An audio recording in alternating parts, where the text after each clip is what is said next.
The firm expected in future over and above the normal profits. क्या मतलब है इसका? नॉर्मल प्रॉफिट्स क्या होते हैं?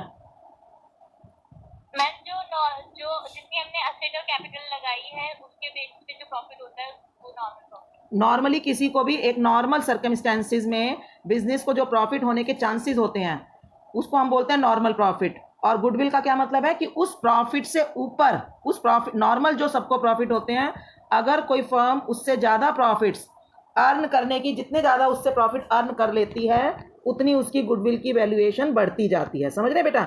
अगर कोई फर्म नॉर्मल प्रॉफिट से lesser amount of profit earn करे तो क्या उस फर्म की गुडविल कुछ ज़्यादा होगी या कम होगी? कम होगी। हाँ, इवन उसकी गुडविल माइनस भी हो सकती है।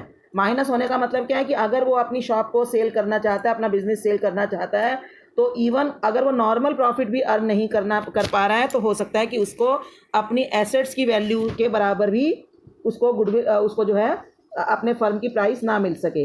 लेकिन अगर कोई फर्म उसके जो नॉर्मल प्रॉफिट्स हैं उससे ज़्यादा प्रॉफिट अर्न कर पाती है तो क्या होता है बेटा? उस फर्म की गुडविल बढ़ती जाती है। और गुडविल जो है कि जो हम वैल्यूएशन करते हैं वो हम ईयर ऑफ परचेज पर करते हैं। ईयर ऑफ परचेज का मतलब होता है कि हम कितने आगे जो हमने, अच्छा, जो हमारी जो अर्निंग कैपेसिटी है, हम जो ज़्यादा प्रॉफिट अर्न कर पा रहे हैं उसका क्या कारण हो सकता है?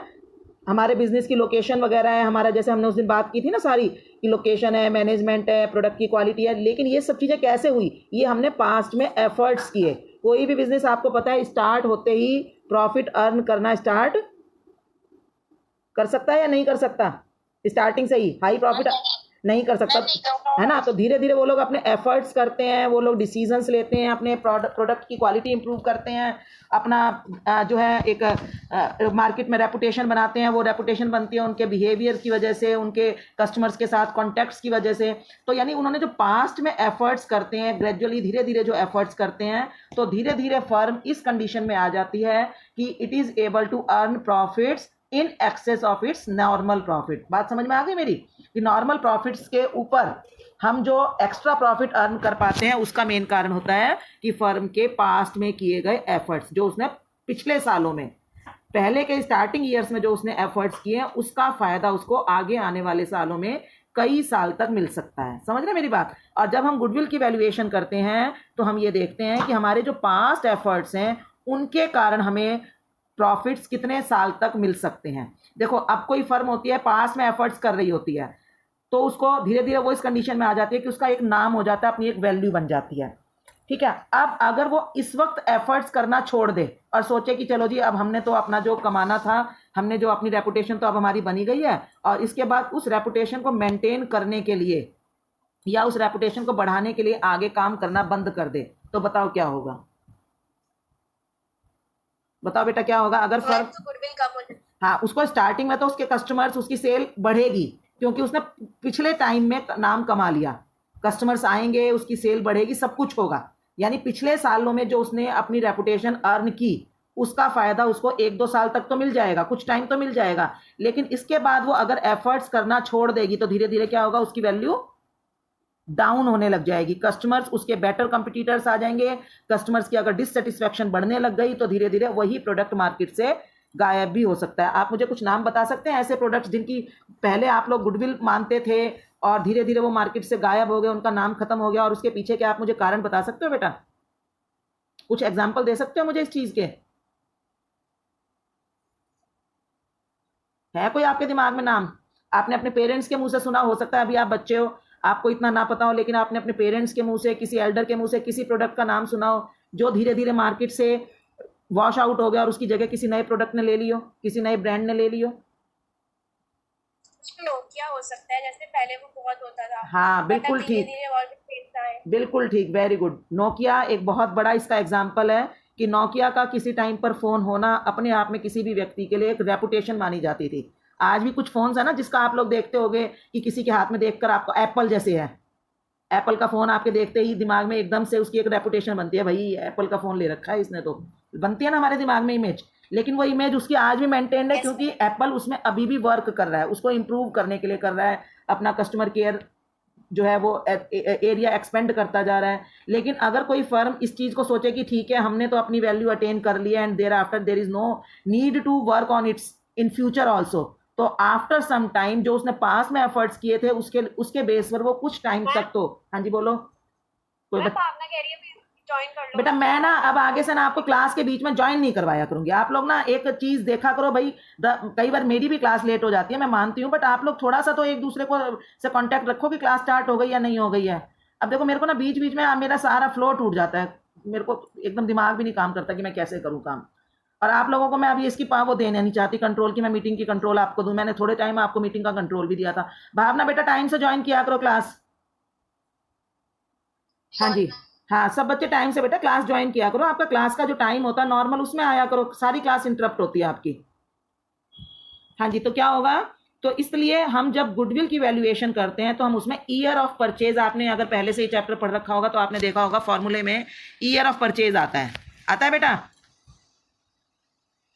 ईयर ऑफ परचेज आता है ना। वो ईयर ऑफ परचेज वही होता है जो हम एक्सपेक्ट करते हैं कि पास्ट के एफर्ट्स के कारण हम कितने साल तक उन पास्ट के एफर्ट्स का फ्यूचर में बेनिफिट उठा सकते हैं।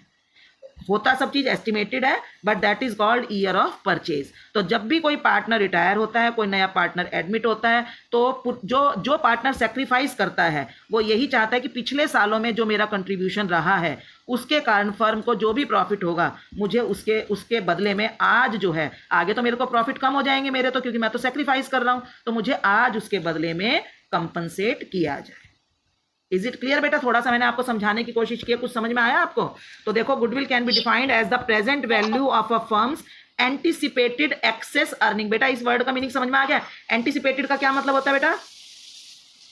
उम्मीद, जो हम एस्टिमेट कर रहे हैं। एंटिसिपेटेड मतलब जिसको हम एक्सपेक्ट कर रहे हैं, एक्सेस मतलब ज्यादा, हम जो उम्मीद कर रहे हैं कि हम ज्यादा अर्न करेंगे उसको हम कहते हैं, उसकी प्रेजेंट वैल्यू को हम गुडविल कह सकते हैं। और as the capitalised value attached to the different profit capacity, differential profit earning capacity of the business. Differential मतलब हम दूसरे जो हमारी कंपिटिटिव हमारे सेम टाइप की जो फर्म है उससे हम अलग हमारी जो प्रॉफिट अर्निंग कैपेसिटी बनी है उसकी वैल्यूएशन को हम गुडविल कह सकते हैं। तो थोड़ा सा बेटा ये तो टेक्निकल लैंग्वेज है, तो आपको लेकिन जो है ना एग्जाम के लिए आपको टेक्निकल लैंग्वेज भी आनी चाहिए और समझने के लिए हमें थोड़ी इजी लैंग्वेज भी, दोनों चीजें हमें पता होनी चाहिए, इसलिए मैं आपको दोनों चीजें बता रही हूँ।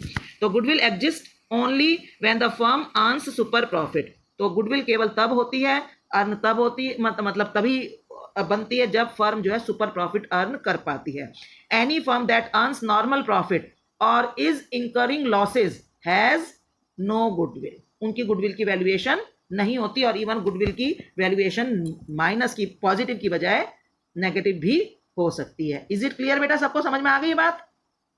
Yes ma'am. हाँ जी चलिए। Yes ma'am. हाँ जी, factors affecting the value of goodwill. Factors affecting the value of goodwill में देखो पहला फैक्टर क्या है? Every factor which retain the old customer and helps to bring new customers to the business. मतलब कि increase in sales. Business में अगर पुराने कस्टमर बने रहें और नए कस्टमर आए तो उससे क्या होगा? सेल इंक्रीज होगी। अगर सेल इंक्रीज होगी तो प्रॉफिट इंक्रीज होगा। और आपने देखा कि हम अगर गुडविल की जो वैल्यूएशन करते हैं उसमें बहुत बड़ा रोल होता है प्रॉफिट्स का। तो अगर आपका पेपर में कोई भी क्वेश्चन आता है तो आपने ध्यान रखना है कि उसका क्या बिजनेस के प्रॉफिट्स पर पॉजिटिव असर पड़ेगा। अगर पॉजिटिव असर पड़ेगा तो इसका मतलब उसकी गुडविल का एक फैक्टर बनेगा, यानी उसकी गुडविल बढ़ाने में उसका भी काम होगा। अब जैसे पहला पॉइंट है नेचर ऑफ बिजनेस। पहला पॉइंट बेटा क्या है? नेचर ऑफ बिजनेस, कि बिजनेस का नेचर क्या है। जैसे कि आपने देखा नेचर ऑफ बिजनेस में जैसे मैन्युफैक्चरिंग बिजनेस हो सकता है, ट्रेडिंग बिजनेस हो सकता है, कोई एक एक्सेप्शनल टाइप का बिजनेस हो सकता है जो मतलब एक यूनिक टाइप का जिसको हम कहते हैं। तो उसमें नेचुरल बात है उस बिजनेस के प्रॉफिट्स ज़्यादा होते हैं। डिपेंड करता है आपका जैसा बिजनेस होगा उसके अकॉर्डिंगली उसकी सेल बढ़ती है। कंपटीटर्स बहुत ज़्यादा हैं तो आपको ज़्यादा मेहनत करके अपने पास कस्टमर्स को बढ़ाना पड़ता है। तो उसके अकॉर्डिंगली नेचर ऑफ बिजनेस जो है गुडविल पर असर डालता है। दूसरा लोकेशन, वो बिजनेस कहाँ पर है, अगर वो इजीली अप्रोचेबल है, ऐसी जगह पर है जहाँ पर उसकी जो भी वो प्रोडक्ट या सर्विस ऑफर कर रहा है उसको लेने वाले बहुत सारे कस्टमर्स हैं तो उसकी सेल बढ़ती है तो प्रॉफिट होता है ना। जैसे कि मान लो कोई सपोज जैसे फोटोस्टेट की शॉप है, फोटोस्टेट की शॉप कितनी चलेगी, उसका प्रॉफिट कितना होगा? आपने देखा होगा फोटोस्टेट्स की शॉप बहुत होती हैं। देखिए बेटा फोटोस्टेट्स की शॉप आपके एरिया में भी है? Yes ma'am. आपको क्या लगता है कैसा बिजनेस है, उसका बिजनेस कैसा चलता होगा? डिपेंड करता है ना कि वो फोटोस्टेट की शॉप कहाँ पर है। एक फोटोस्टेट की शॉप अगर आपकी एक ऐसे रेजिडेंशियल एरिया में है जहाँ पर नॉर्मल से लोग रहते हैं तो उसकी शॉप बहुत कम, उसकी सेल कम होती है। लेकिन अगर वही फोटोस्टेट की शॉप किसी कॉलेज के पास, किसी कोचिंग सेंटर के पास, किसी ऐसी जगह पर हो जहाँ बहुत सारे स्टूडेंट्स रहते हो, तो वहाँ पर वही शॉप, वही फोटोस्टेट की शॉप पर बहुत ज़्यादा बिजनेस होता है, बहुत ज़्यादा कस्टमर होते हैं बेटा, नहीं होते ऐसा, है ना? तो उन्हीं उनके प्रॉफिट ज़्यादा होते हैं। अगर वो शॉप को अगर हम खरीदना चाहें तो नेचुरल बात है वो शॉप बहुत महंगी बिकेगी। क्यों महंगी बिकेगी? क्योंकि उसकी गुडविल बहुत ज़्यादा होगी। समझ गए? तीसरा पॉइंट क्या है? एफिशिएंसी ऑफ मैनेजमेंट, है ना, कि मैनेजमेंट कितना एफिशिएंट है। एफिशिएंट का मतलब होने का मतलब आपने सारा बिजनेस स्टडीज़ में पढ़ रहे होगे ना। एफिशिएंसी ऑफ मैनेजमेंट का मतलब कि वो कितने ऐसे डिसीजन ले पाता है जो कि उसके लिए प्रॉफिटेबल जो है मतलब अप्रूव होते हैं। जैसे कि अपॉर्चुनिटीज़ को कितनी आसानी से देख पा रहा है, अपने सामने आने वाली प्रॉब्लम्स को कितनी जल्दी आइडेंटिफाई कर रहा है, उसके अकॉर्डिंगली कैसे वो स्टेप्स ले रहा है, किस तरीके से वो आगे बढ़ रहा है कि अपने कस्टमर्स की प्रॉब्लम्स को, कस्टमर प्रॉब्लम फेस करें उससे पहले ही वो उनको सॉल्व कर रहा है, उनके साथ अच्छे रिलेशन रख रहा है, लेबर के साथ अच्छे रिलेशन रख रहा है, अपने प्रोडक्ट की क्वालिटी पर ध्यान दे रहा है। तो ये सब काम किसका होता है बेटा? किसका होता है ये सारे काम? सही डिसीजन लेना। मैनेजमेंट का क्या काम है बेटा? डिसीजन लेना और ऑर्डर्स देना काम करना। हाँ, है ना, आपने पढ़ा होगा ना बिजनेस स्टडीज में, management of people, management of work, management of, पढ़ा है आपने? मैनेजमेंट का काम क्या है? Management of people, management of work and management of operations, है ना? तो वो सारा काम अगर ये सही से मैनेज कर रहा है, उसकी प्लानिंग, ऑर्गेनाइजिंग, डायरेक्टिंग, कंट्रोलिंग, पढ़े हैं आपने 5 फंक्शंस ऑफ मैनेजमेंट?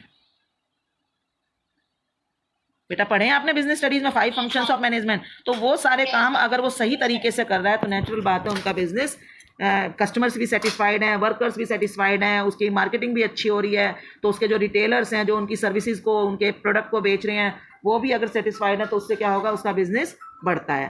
फिर मार्केट सिचुएशंस, मार्केट सिचुएशंस का मतलब क्या है बेटा? बेटा मार्केट सिचुएशन का क्या मतलब हुआ? मैम डिमांड कितनी है, हाँ, कहते हैं प्रोडक्ट के कस्टमर्स कैसे हैं, कि वो जो है, सॉरी, मार्केट सिचुएशन, हाँ, कि उस वक्त मार्केट में डिप्रेशन चल रहा है, ऑप्टिमाइजेशन चल रहा है, क्या चल रहा है, तो उस चीज़ के ऊपर बहुत ज़्यादा डिपेंड करता है। ठीक है, तो मार्केट सिचुएशंस हो गई। और special advantages like low rate and assured supply of electricity, ये चीज़ें जैसे अलग से चलती है ना, कि मान लो आपको लो रेट पर सामान मिल गया, रॉ मटेरियल मिल गया, आपको इलेक्ट्रिसिटी टाइम से मिल रही है, लॉन्ग टर्म कॉन्ट्रैक्ट्स मिल गए हैं सप्लाई मटेरियल के सप्लाई के, और सब चीज़ें जैसे well known collaborators, patent, trademark, ये सब चीज़ें भी अगर आपके पास, आप स्पेशल इसमें बेनिफिट उठा रहे हो तो ये भी आपकी गुडविल की वैल्यू को इफेक्ट करता है। तो बेटा ये जो आपके 5th पॉइंट में मैंने बहुत सारे जो ये पॉइंट लिखे ना, ये कोई भी चीज़ आपके एमसीक्यूज में आ सकती है। जैसे आपको केस स्टडीज़ के रूप में दे दिया कि एक फर्म है, उसके पास एक स्पेशल पेटेंट है, पेटेंट समझ रहे हो, किसी चीज़ को बनाने का एक्सक्लूसिव राइट। ठीक है, ट्रेडमार्क है कि किसी भी चीज़ को ट्रेड करने का, बेचने खरीदने का स्पेशल राइट है, उसके पास कोई इंपोर्ट लाइसेंस है अलग तरह का जो उसके कंपटीटर्स के पास नहीं है। तो बताइए उसकी फर्म की वैल्यू ज़्यादा, गुडविल ज़्यादा होगी या कम होगी? तो आपको बताना होगा कि गुडविल कम होगी। क्यों कम होगी? क्योंकि उसकी सेल बढ़ेगी, सेल बढ़ेगी तो प्रॉफिट्स बढ़ेंगे। तो इस तरह के क्वेश्चंस ना आपको केस स्टडी करके पेपर में आ सकते हैं। तो ये अब तो क्योंकि आपका एमसीक्यू में आना है तो ये चीज़ें वो एमसीक्यू में भी डाल सकते हैं, तो इसलिए ये सारे पॉइंट्स को आपने ध्यान में रखना है। ठीक है, अब need for valuation of goodwill क्या है? हमें गुडविल की वैल्यूएशन की ज़रूरत क्यों पड़ती है? ये पॉइंट्स आपने उस दिन पढ़े थे। हम कब ज़रूरत पड़ती है? तो पहला, जब भी कभी change in profit sharing ratio हो अमंग द एग्जिस्टिंग पार्टनर्स, की जो पार्टनर्स हैं उनके बीच में प्रॉफिट शेयरिंग रेशियो अगर चेंज हो रही है तो ज़रूरत पड़ेगी। दूसरा, अगर किसी पार्टनर का एडमिशन हो जाए, बेटा ध्यान रखो, जब भी किसी पार्टनर को गेन होगा, जहाँ पर भी आपको लगे कि कुछ पार्टनर्स को सेक्रीफाइस करना पड़ रहा है और कुछ को फ़ायदा हो रहा है, तो वहीं हमें गुडविल की वैल्यूएशन की ज़रूरत पड़ेगी। जब भी कोई अपने प्रॉफिट का शेयर सेक्रीफाइस करेगा, सेक्रीफाइस करने का मतलब पता है बेटा आपको? मैं बार बार सेक्रीफाइस वर्ड बोल रही हूँ। क्या मतलब होता है सेक्रीफाइस का? सेक्रीफाइस मतलब क्या होता है? सेक्रीफाइस का मतलब अपने शेयर दे देना किसी और, त्याग करना, किसी चीज़ का बलिदान करना, त्याग करना, उसको हम कहते हैं सेक्रीफाइस करना। यानी कोई चीज़ हमें, अगर अपनी चीज़ प्यारी है, जो चीज़ हमें अच्छी लगती है, वो हम किसी और को दे रहे हैं, तो उसको हम कहते हैं हमने सेक्रीफाइस किया। समझ गए? त्याग किया। तो जब भी आपको लगे कि किसी पार्टनर को अपने प्रॉफिट का कुछ हिस्सा किसी दूसरे को देना पड़ रहा है, ठीक है, यानी कि ऐसी कंडीशन आ गई है कि भी नेचुरल बात है कि ये चीज़ तो आप दूसरे को देनी पड़ेगी, वहाँ पर हमें प्रॉफिट वैल्यूएशन की ज़रूरत पड़ेगी, गुडविल को वैल्यूएट करना पड़ेगा। क्योंकि वो जो सेक्रीफाइस करने वाला व्यक्ति है वो फ्यूचर में तो प्रॉफिट सेक्रीफाइस करेगा, लेकिन आज वो उसके बदले में गुडविल के गुडविल की डिमांड करेगा। वो कहेगा कि इतना जो मैंने पास में एफर्ट्स किए उसका फ़ायदा फ्यूचर तक मुझे उस जो है फ़ायदा होने वाला है, तो उसका मुझे लॉस जो होगा फ्यूचर में भी, फ्यूचर में तो मुझे ज़्यादा प्रॉफिट मिल नहीं पाएंगे, तो मुझे आज ही उसके बदले में कंपनसेट किया जाए। तो ठीक है, तो जब भी प्रॉफिट शेयरिंग रेशियो चेंज होगी तो नेचुरल बात है किसी को फ़ायदा किसी को नुकसान होगा। एडमिशन ऑफ पार्टनर होगा तो भी सेक्रीफाइस होगा। रिटायरमेंट होगी तो जो जाने वाला पार्टनर है वो सेक्रीफाइस करके जा रहा है, तो वो कहेगा कि मैं सेक्रीफाइस करके बिजनेस छोड़ रहा हूँ, तुम्हें फ़ायदा होगा आगे, तो मुझे गुडविल का शेयर मेरा दिया जाए। डेथ ऑफ पार्टनर, पार्टनर की डेथ हो जाए तो भी वो तो चला ही गया ना सारा शेयर छोड़ के, तो उसके जो आगे आने वाले लोग हैं वो करेंगे। और dissolution of a firm involving sale of business as a going concern. Dissolution का मतलब होता है बिजनेस का पूरी तरह से बंद हो जाना। तो अगर कोई फर्म बंद होकर अपना नाम अपना बिजनेस पूरा का पूरा एज अ गोइंग कंसर्न का मतलब अपना चलता हुआ बिजनेस अगर किसी दूसरी फर्म को बेचती है और खुद सारे पार्टनर्स वो प्रॉफिट मतलब उस बिजनेस को खुद चलाना छोड़ देते हैं और किसी दूसरे को कहते हैं कि आप इस बिजनेस को एज इट इज़ चला लो। एज अ गोइंग कंसर्न का मतलब वो अपने सारे जो कस्टमर्स हैं उनके नाम एड्रेस सब उनको दे देते हैं, किससे हम माल मंगाते हैं, यानी अपना पूरा का पूरा बिजनेस चलता हुआ बिजनेस, सप्लायर्स के भी नाम बता दिए, अपने कस्टमर्स के भी नाम बता दिए, किससे पैसे लेने हैं किसको पैसे देने, सब कुछ वो किसी दूसरे को अगर सौंपते हैं तो भी वो नेचुरल बात है, अब तो सारे ही पार्टनर्स सेक्रीफाइस कर रहे हैं तो वो भी अपने बिजनेस की गुडविल को कैलकुलेट करते हैं। ठीक है, और amalgamation of a partnership firm, amalgamation का मैंने उस दिन भी आपको मीनिंग बताया था कि कोई फर्म अगर दूसरी फर्म के साथ मिक्स हो जाती है, मर्ज हो जाती है, दूसरी फर्म के साथ मिल जाती है तो भी वो अपना बिजनेस जो है अपना गुडविल को वैल्यूएशन करती है। अब हम बात करेंगे कैटेगरीज ऑफ गुडविल की। ठीक है, ये सब चीज़ें मैंने उस दिन भी करवाई थी आपको, जहाँ अब तक करवाया एक रिवीजन हो गया। गुडविल जो है दो तरह की हो सकती है, परचेज गुडविल और सेल्फ जनरेटेड गुडविल। आप बता सकते हो परचेज और सेल्फ जनरेटेड गुडविल में क्या अंतर होता होगा? मैम परचेज जो खरीदी जाती है किसी से। हाँ जी, ये बताओ किस बच्चे ने आंसर दिया है ये मुझे अभी? Ma'am Lavanya. Lavanya, very good. देखो सब बच्चे आंसर दो अलग अलग मुझे, ठीक है। परचेज जो खरीदी गई, सेल्फ जनरेटेड जो खुद जनरेट की हुई है। हाँ जो खुद जनरेट किया। अब बताओ इन दोनों में क्या अंतर हो सकता है? मैम परचेज में हम किसी कंपनी को पैसे देके मैम खरीद सकते हैं और सेल्फ जनरेटेड में मैम खुद उसको बनाना पड़ेगा। यानी हमने खुद से मेहनत की है, खुद एफर्ट्स किए हैं, सब चीज़ों को शुरू से हमने बिजनेस को जैसे कहते हैं ना जीरो से स्टार्ट किया बिजनेस को, और धीरे धीरे अपने एफर्ट्स अपनी एफिशिएंसी के कारण अपने डिसीजंस के कारण धीरे धीरे हमारे बिजनेस का नाम हुआ, रेपुटेशन बनी, और धीरे धीरे हमारी फर्म जो है नॉर्मल प्रॉफिट से ज़्यादा प्रॉफिट अर्न करने की कंडीशन में आ गई। तो हम उसको जब हम धीरे धीरे करके नॉर्मल से ज़्यादा प्रॉफिट अर्न करने की कंडीशंस में आए हैं due to our own efforts, तो हम उसको कैसी कंडीशन कहेंगे, कैसी गुडविल हमने जनरेट किया? वो सेल्फ जनरेटेड होगी। और अगर कोई बिजनेस स्टार्ट होते ही नॉर्मल से ज़्यादा प्रॉफिट अर्न करना शुरू कर देता है और किसी दूसरी फर्म से का नाम यूज करते हुए, तो हम उसको क्या कहते हैं?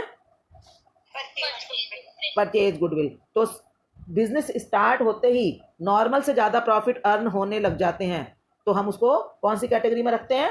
Purchase goodwill. उसमें हम क्या है किसी दूसरे बिजनेस को खरीदते हैं, और जब खरीदते हैं तो उसकी जो हम नेचुरल बात है जब हम किसी से सामान खरीदते हैं तो हम उसके सारे सामान की वैल्यूएशन करते हैं और उसके बेस पर हम उसको पैसा देते हैं। सामान की मतलब जैसे मान लो हमने उसका फर्नीचर खरीदा, हमने उसकी मशीन खरीदी, उसका ऑफिस खरीदा, उसका सारा एनवायरनमेंट खरीदा, मतलब कि उसका जो भी ऑफिस में सब चीज़ें खरीद ली, तो हम उन सब की वैल्यू करते हैं। और अगर हम उस वैल्यू से ज़्यादा भी उसको पैसे देने को तैयार हैं, उसका क्या कारण होगा?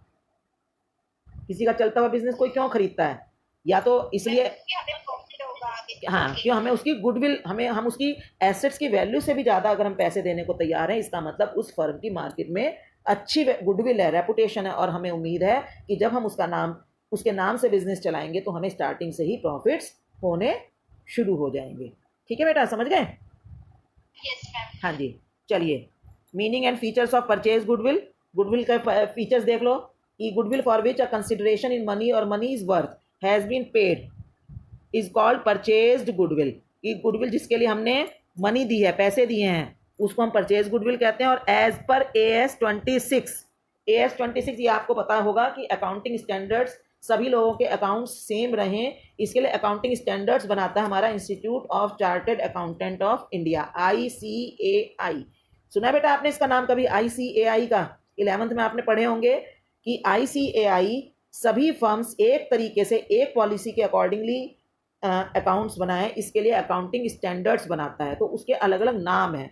तो AS26 एक अकाउंटिंग स्टैंडर्ड है जो परचेज गुडविल के बारे में डिफाइन कर रहा है कि हम केवल परचेज गुडविल, जिसको वो गुडविल जो हमने मार्केट में पैसे देकर खरीदी है, उसी को हम अपनी बुक्स में एज एन एसेट शो कर सकते हैं। सेल्फ जनरेटेड गुडविल को हम अपनी बुक्स में, अपने मतलब अकाउंट्स में, अपने लेजर्स में, अपनी बैलेंस शीट में शो नहीं कर सकते। बता सकते हो कौन सी गुडविल को हम अपनी बुक्स में शो कर सकते हैं? Purchase goodwill. परचेज मतलब जिसके बदले में हमने पैसे दिए हैं, केवल उसको हम अपनी बुक्स में, बैलेंस शीट में शो कर सकते हैं। और सेल्फ जनरेटेड गुडविल को अपनी बैलेंस शीट में शो नहीं कर सकते। ठीक है बेटा। तो कंसिडरेशन इज, तो it arises on purchase of a business और ब्रांड कि अगर हम कोई बिजनेस खरीदते हैं तभी परचेज गुडविल अराइज होती है। कंसिडरेशन का मतलब होता है कि हमने बदले में जो पैसा दिया है। कंसिडरेशन बदले में हमने किसी की अगर रेपुटेशन को खरीदा तो बदले में उसको क्या दिया है। तो जो भी हमने बदले में दिया है, कई बार जैसे हम शेयर्स इशू कर देते हैं, अगर कोई कंपनी किसी छोटे बिजनेस को खरीदती है तो उसको बदले में शेयर्स दे देती है, कोई उसको बदले में कोई एसेट दे देता है, कोई बिल्डिंग दे देता है, कुछ भी दे देता है। तो जो भी कुछ हमने दिया है उसको कहते हैं हम कंसिडरेशन, बदले में दिया गया भुगतान। तो जो भी हमने बदले में पे किया उसी को हम अपनी बिजनेस में रिकॉर्ड कर सकते हैं। और purchase goodwill is shown in balance sheet as an asset. ठीक है, कि हम इसको एक एसेट्स, जैसे हम अपना फर्नीचर खरीदते हैं पैसे देकर, तो फर्नीचर को बैलेंस शीट में शो करते हैं कि हाँ हमारे पास फर्नीचर है जिससे कि हम आगे फ्यूचर में प्रॉफिट अर्न करेंगे, ये हमारे पास मशीन है जिसको हम चलाएंगे तो हमें प्रॉफिट होगा। तो ऐसे हम शो करेंगे कि ये हमारी गुडविल है, हमने ये किसी से खरीदी है और इस गुडविल के कारण हमें प्रॉफिट अर्न होगा। तो बेटा आपको पता है ना एसेट्स क्या होती हैं? एसेट्स वो होती हैं जिससे हमें फ्यूचर में प्रॉफिट अर्न होने के चांसेस हों। और आपको पता है कि कोई भी जो एसेट है वो एमर्टाइज्ड की जाती है, मतलब जो टेंजिबल एसेट्स होती हैं, टेंजिबल जिसको हम टच कर सकते हैं, देख सकते हैं, छू सकते हैं, उनको डेप्रिशिएट किया जाता है। मतलब उसकी वैल्यू को हम धीरे धीरे करके ख़त्म करते हैं। आपको पता कोई भी चीज़ ऐसी नहीं होती कि जितने की खरीदो वो 10 साल बाद, 15 साल, 20 साल बाद उतने की रहेगी। ज़्यादातर जो चीज़ें हैं, एसेट्स हैं, वो उनकी वैल्यू घटने लगती है। जैसे जैसे हम उनको यूज़ करते हैं तो समय के साथ उनकी वैल्यू कम होती जाती है। तो टेंजिबल एसेट्स को हम डेप्रिशिएट करते हैं और इनटेंजिबल एसेट्स को हम कहते हैं अमर्टाइज किया गया।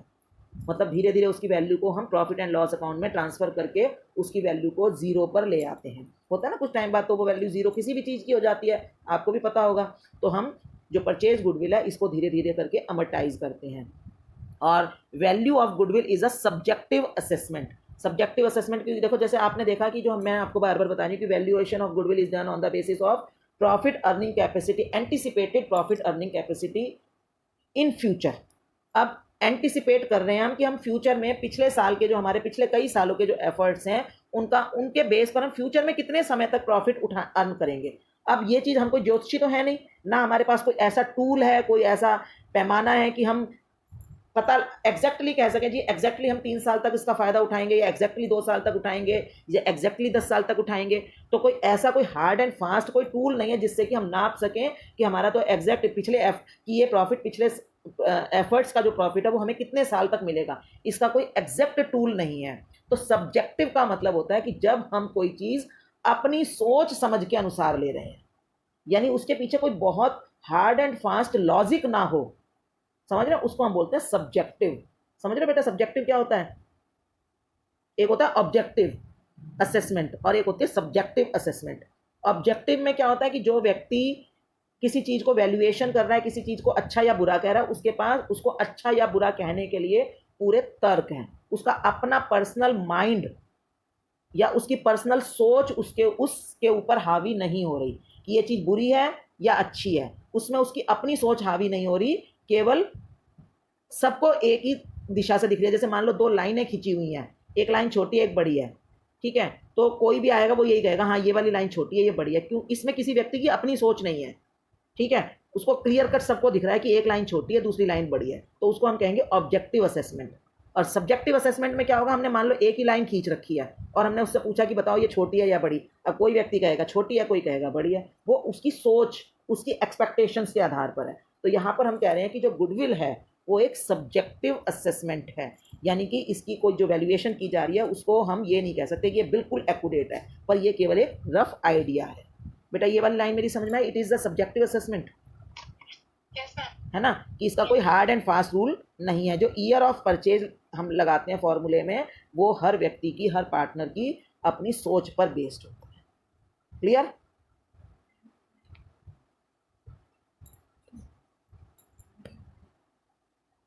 हाँ जी। और नेक्स्ट इसमें क्या है हमारा, meaning and purchase of self generated goodwill. हाँ जी, meaning and features of self generated goodwill में देखो, it is also called as inherent. Inherent मतलब जो छिपी हुई है, जो उसके अंदर हमें दिख नहीं रही, पर हमें धीरे धीरे हमारी प्रॉफिट अर्निंग कैपेसिटी से हमें दिखाई दे, मतलब महसूस होगी, तो इनहेरेंट है। It is an internally generated goodwill, ये अपने आप जनरेट धीरे धीरे बनती जा रही है। जैसे एक होता है ना पौधा धीरे धीरे बड़ा होता जा रहा है, तो हमें धीरे धीरे वो बढ़ी हुई नजर आएगी, बढ़ती हुई नजर आएगी, जैसे जैसे जैसे हमारे हर साल प्रॉफिट बढ़ने शुरू होंगे। It arises from a number of factors that a running business possess, due to which it helps to generate higher profits compared to its competitors. की कई सारे फैक्टर्स जैसे आपने पढ़े हैं, तो उनके अकॉर्डिंगली ये जनरेट होती है, और जो है अपने कंपिटिटर्स के अपेक्षा इसको जब फर्म को ज़्यादा प्रॉफिट्स होने लगते हैं, उसके बहुत सारे कारण आपने पढ़े हैं, तो उसको हम धीरे धीरे हमारी जो प्रॉफिट अर्निंग कैपेसिटी बढ़ती है उसको हम कहते हैं सेल्फ जनरेटेड गुडविल। तो देखो इसके फीचर्स हैं, it is generated over the years according to AS 26, it is not recorded in the books of accounts. बेटा बहुत इंपॉर्टेंट पॉइंट है कि सेल्फ जनरेटेड गुडविल को हम केवल जिस वक्त हम लगता है कि हमें कोई सेक्रीफाइस करना पड़ेगा, उसी वक्त हम उसको कैलकुलेट करते हैं, उसकी वैल्यूएशन को उसी वक्त उसके आधार पर पार्टनर्स एक दूसरे को देना लेना कर लेते हैं पैसों का, लेकिन उसके बाद हम उसको एज एन एसेट अपनी बुक में शो नहीं कर सकते। ठीक है, क्योंकि इसकी कोई जब ज़रूरत पड़ती है तभी उसकी वैल्यूएशन की जाती है, और उसके बाद वहीं पर लेना देना करके उसको ख़त्म कर दिया जाता है, और उसको एज एन एसेट अपनी बुक में हम शो नहीं करते। कौन सी बुक गुडविल को शो नहीं करते? हाँ, और कौन सी गुडविल को हम अपनी बुक्स में शो कर सकते हैं? हाँ, क्योंकि उसके बदले में हमने पैसा दिया, इसके बदले में हमने कोई पैसा पे नहीं किया है। ठीक है, लेकिन ये कैलकुलेट होती रहती है, जब भी कभी लगता है कि फर्म को कोई सेक्रीफाइस करना पड़ेगा, उस वक्त ये उसी वक्त जो है इसको कैलकुलेट करके उसी वक्त उसकी को के बदले में पेमेंट कर दी जाती है। और इसकी जो वैल्यूएशन है वो भी सब्जेक्टिव असेसमेंट पर ही डिपेंड करती है, यानी कि पार्टनर्स को कैसा लगता है उसके बेस पर ही वो इसकी वैल्यूएशन करते हैं। अब इसके बाद इसका जो नेक्स्ट टॉपिक है बेटा, मैं थोड़ा से टॉपिक्स के बारे में आपको बता दूं कि हम गुडविल को जो कैलकुलेट करते हैं, आपके सिलेबस में इसके 3 टॉपिक्स हैं, 3 मेथड्स हैं, जैसे कि आपको दिख रहा होगा, स्क्रीन पर दिख रहा है बेटा मेथड्स, एक average profit method, super profit method and capitalisation method.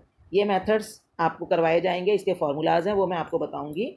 Average profit method होता है जिसमें हम फर्म ने जो एक्चुअली में प्रॉफिट अर्न किए हैं हम उनका एवरेज निकाल देते हैं। ठीक है, पिछले जैसे फर्म अपने पिछले 3 या 4 साल की प्रॉफिट लेती है, 5 साल की लेती है, वही मैंने बताया सब्जेक्टिव होता है कि कोई पार्टनर क्या सोचते हैं उसके बेस पर, और दूसरी पार्ट जिसको वो गुडविल को अपनी सेल और परचेज कर रहे हैं, यानी जिससे वो पैसा ले रहे हैं, वो मतलब आपस में म्यूचुअल अंडरस्टैंडिंग से वो लोग डिसाइड करते हैं कि हम कितने ईयर्स के प्रॉफिट्स के बेस पर गुडविल कैलकुलेट करेंगे, और कितने आने वाले सालों के बेस पर हम प्रॉफिट को वैल्यू करेंगे, गुडविल को वैल्यू करेंगे। वो पार्टनर्स म्यूचुअल अंडरस्टैंडिंग से, आपसी समझ से डिसाइड करते हैं। तो पहला जैसे आपको दिख रहा है बेटा, आपको इसमें चार्ट दिखाई दे रहा है ना स्क्रीन पर? Yes ma'am. हाँ जी, एवरेज प्रॉफिट मेथड क्या होता होगा बेटा? मैंने अभी आपको बताया, जिसमें हम पिछले नहीं गुडविल नहीं बेटा, पिछले सालों में हमने जो प्रॉफिट्स अर्न किए हैं, एक्चुअल में जो प्रॉफिट्स अर्न किए, बेटा ध्यान रखना 2 तरह के प्रॉफिट्स की यहाँ पर बात होगी, एक नॉर्मल प्रॉफिट और एक एक्चुअल प्रॉफिट। नॉर्मल जो सबको मिल रहा है, एक्चुअल जो हमें मिला है। ठीक है, ठीक है बेटा, नॉर्मल प्रॉफिट जो सभी फर्म्स, हमारे जैसी सभी फर्म्स अर्न कर सकती हैं, और एक्चुअल जो हमने एक्चुअली में अर्न किया है। तो एवरेज प्रॉफिट मेथड में हमने जो एक्चुअली में प्रॉफिट अर्न किया है उसके बेस पर कैलकुलेट की जाती है, उसको हम एवरेज प्रॉफिट मेथड कहते हैं। सुपर प्रॉफिट मेथड का मतलब कि हमने जो नॉर्मल जो लोग अर्न करते हैं प्रॉफिट, उससे ज़्यादा हमने जो प्रॉफिट अर्न किया है, तो उसके जो बीच में जो डिफरेंस होता है उसको हम कह देते हैं सुपर प्रॉफिट। समझ रहे हो? जैसे मान लो किसी फर्म को 20,000 रुपये का नॉर्मली प्रॉफिट होने की संभावना है, और हमने 35,000 रुपये का प्रॉफिट अर्न किया, तो बताओ हमारा सुपर प्रॉफिट कितना होगा? 15,000। तो उसको हम कहते हैं सुपर प्रॉफिट मेथड। कि अगर हम सुपर प्रॉफिट मेथड के बेस पर गुडविल कैलकुलेट कर सकते हैं, हम अपने एक्चुअल एवरेज प्रॉफिट को ही बेस लेकर प्रॉफिट कैलकुलेट कर सकते हैं। और तीसरा मेथड है कैपिटलाइजेशन मेथड, जिसमें हम अपनी एसेट्स को कैपिटलाइज करते हैं। ठीक है, एसेट्स की वैल्यू पर हम ध्यान देते हैं कि हमें कितना प्रॉफिट हो जाना चाहिए था। तो ये तीनों मेथड्स मैं आपको डिटेल में 1 बाय 1 करवाऊंगी कल की क्लास में। ठीक है, इनके तीनों के मेथड्स करेंगे, कुछ मैं आपको क्वेश्चंस दूंगी, और इसके बेस पर आपको कैलकुलेशंस आपकी पेपर में भी इसके क्वेश्चंस आ सकते हैं। ठीक है बेटा, आपको अब बताओ आज की क्लास में कोई डाउट रहा है? वैसे काफ़ी कुछ तो कल की क्लास का रिवाइज हुआ था, आपको कोई डाउट्स हैं इसमें? हाँ जी, आप बता सकते हो AS26 क्या है? अकाउंटिंग स्टैंडर्ड, ये क्या बताते हैं? AS क्या बताते हैं हमें? गाइडेंस देते हैं to bring uniformity in the accounts of different business units. ठीक है, जो बिजनेस यूनिट अलग अलग बिजनेस फर्म्स हैं उन्हें किस कंडीशन में किस तरह से किसी चीज़ को अपने अकाउंट्स में शो करना चाहिए, ये चीज़ हमें, ये गाइडिंग प्रिंसिपल्स हैं। इसको कौन सेट करता है? AS26 को मैंने अभी आज नाम बताया था आपको बेटा, ये सारा आपने 11th में पढ़ा है, ये 12th की चीज़ नहीं है। ICAI, institute of chartered accountant of India, और इसको किस रूप में डिफाइन करता है? गाइडिंग प्रिंसिपल्स, गाइड करने वाले सिद्धांत। AS26 किस चीज़ से रिलेटेड है? इस चैप्टर में पढ़ा है ना आपने नाम AS26 बेटा, अभी अभी तो मैंने पढ़ाया, आप लोगों ने सुना नहीं है क्या? AS, हाँ जी, AS26 बताता है कि गुडविल को हमने अपनी बुक्स में किन परिस्थितियों में रिकॉर्ड करना है, किन परिस्थितियों में रिकॉर्ड नहीं करता, उसके बारे में ये गाइड करता है। अच्छा बताओ, कौन AS26 के अनुसार किस टाइप की गुडविल को बुक्स में रिकॉर्ड किया जा सकता है? परचेज गुडविल क्या होती है? जो खरीदी जाती है, किसी, पैसे पे करते हैं, हाँ जी, किसी दूसरे व्यक्ति से खरीदी जाती है और बदले में हम क्या देते हैं? कैश या कुछ भी चीज़ बदले में कुछ देकर, चाहे वो कैश दें चाहे शेयर्स दें। जैसे अगर कोई कंपनी खरीद रही है तो शेयर्स दे देती है, कोई बिल्डिंग दे, कुछ भी अगर हम बदले में देकर कुछ खरीदते हैं तो उसको हम कहते हैं परचेज गुडविल। ठीक है। अच्छा, किस टाइप की गुडविल अगर फर्म की हो तो वो स्टार्टिंग से ही प्रॉफिट अर्न करना, सुपर प्रॉफिट अर्न करना शुरू कर देती है? हाँ, अगर उसने गुडविल परचेज कर रखी है तो उसको सुपर प्रॉफिट होने के चांसेस स्टार्टिंग से ही होते हैं। ठीक है। अगर कोई फर्म नॉर्मल प्रॉफिट से कम वैल्यू पर से कम प्रॉफिट अर्न कर रही है तो उसकी गुडविल क्या होगी, कैसी होगी बेटा? उसकी गुडविल नेगेटिव होगी। अगर कोई फर्म नॉर्मल प्रॉफिट से भी कम प्रॉफिट अर्न कर रही है तो उसकी गुडविल नेगेटिव भी हो सकती है। हाँ, नहीं होगी, या तो ज़ीरो होगी या नेगेटिव होगी। ठीक है बेटा, चलो फिर मैं ये आपको मेथड्स इसके कल करवाऊंगी। कल भी हम लोग अपनी क्लास रखेंगे, थोड़ी एक्स्ट्रा क्लास रखेंगे, 12:30 बजे हम क्लास अपनी कल स्टार्ट करेंगे। आप लोगों ने कहा था ना 12:30 बजे स्टार्ट कर सकते हो मैम आप? अच्छा नहीं, कल नहीं ले पाऊंगी, नहीं कल 12:30 बजे नहीं ले पाऊंगी, आप उससे पहले बताओ अगर मॉर्निंग में रख सकते हैं तो।